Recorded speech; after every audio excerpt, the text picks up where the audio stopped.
there was an artist there, a very prominent artist. Well, he was the son of a very famous American artist, Ben Shong, famous artist during the Depression. Sam remembers him, and some of us artists know his work. It was very, very famous stuff. It was Ben Shong's son, Jonathan Shong, who was an artist. Jonathan Shong was so horrified and moved by what he saw happen to me that he did a woodcut of it. Picture of, you know, me lying there in the street like that. It was totally inaccurate, but I mean, it was a very moving thing. And then we did prints on the woodcut, and we sold them, and we raised money for the Vietnam anti-war movement and all that stuff. And I saw Jonathan, and I said, that was really wonderful of you to do that. Isn't it great that you could apply your art as a weapon in the struggle here? And he said, oh no, that's not my art. That's propaganda. I mean, I was doing that. So Jonathan had been so brave.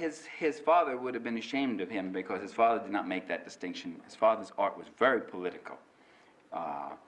He worked with the writers and artists projects and did things during the Depression and all that.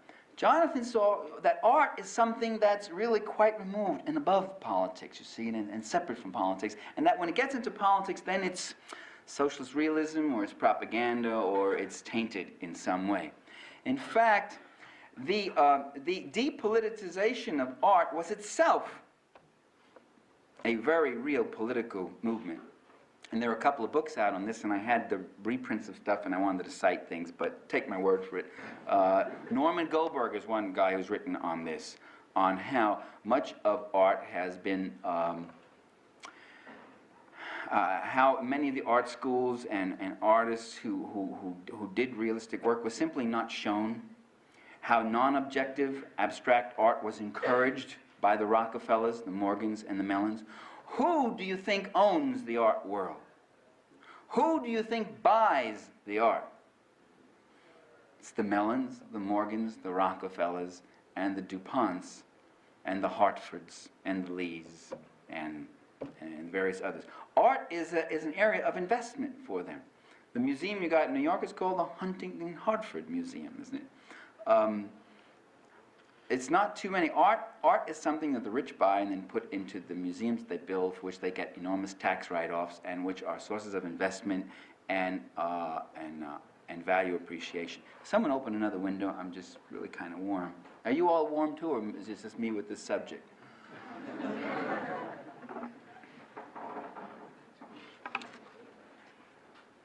Artists who are political do not get shown often. I'm talking about the mainstream big East Side galleries, although that can change.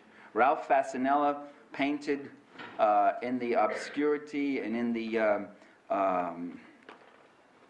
he painted in, don't freeze us out completely, but for years, and he worked as a gas station attendant. He couldn't get jobs. He was red-baited out of his labor union, and finally there was a showing of his work, and now his canvases go for $25,000. It's very political because there was a public for it, and he got a breakthrough in New York Magazine, and was shown at one gallery, and to everybody's astonishment, literally tens of thousands of people showed up, and suddenly Fasanella's magnificent canvases of street scenes and demonstrations and political meetings and all that sort of thing.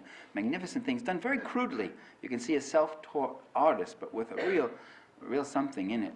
Now he's a famous artist. But that exception, I think, demonstrates the rule of what generally happens. It doesn't mean that art cannot also be used as a political weapon, which it can be. Take another example of religion. The history of religion as being an instrument of the owning class in this and almost every other society is so well established, so well documented, that one need not dwell on that too much.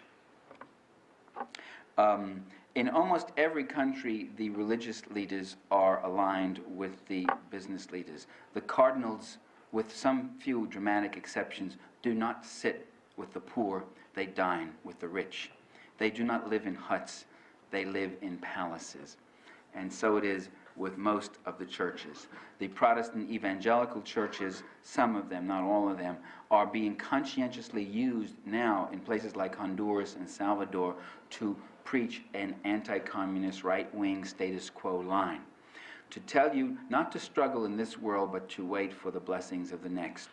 To agitate against the powers that be is to propagate a godless communism. That's the line. I'm going to say something else about religion, though, and that is that, and again, in all these cultural institutions, there's something else that's also going on at the same time. There are lawyers who decide not to work for the corporations, but to work for the poor, who become Ralph Nader-type lawyers or public interest group lawyers or William Kunstlers, who live on less but do more. There are doctors who decide not to serve the rich, but to heal the sick, not to become self-enriching, but to heal the sick. And there are artists who do use their art in whatever limited areas and limited opportunities they can for the purposes of liberation, for the purposes of reaching into real human and social issues. And there are religious people who move and take the word of God to mean not to sup with the rich and powerful, but to actually live with the poor and humble, and to become purveyors of a liberation theology, as you know. In fact, the church has become an instrument, a social force in countries like Guatemala, Nicaragua, where the church in Nicaragua is split right down the middle, with the upper clergy siding with the Contras and the Reaganites and the counter-revolution, and the lower clergy siding with the mass of the campesinos and people and workers.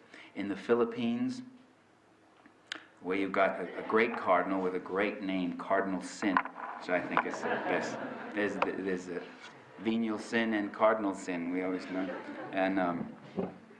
And where the church, again, operated as a real instrument for democratic forces, and still operates that way for democratic forces in that society, if not necessarily for revolutionary forces, but certainly democratic forces, including Mrs. Aquino, who comes from a Catholic background, who's also very rich, but who may turn out to have a few surprises before the CIA is through with her.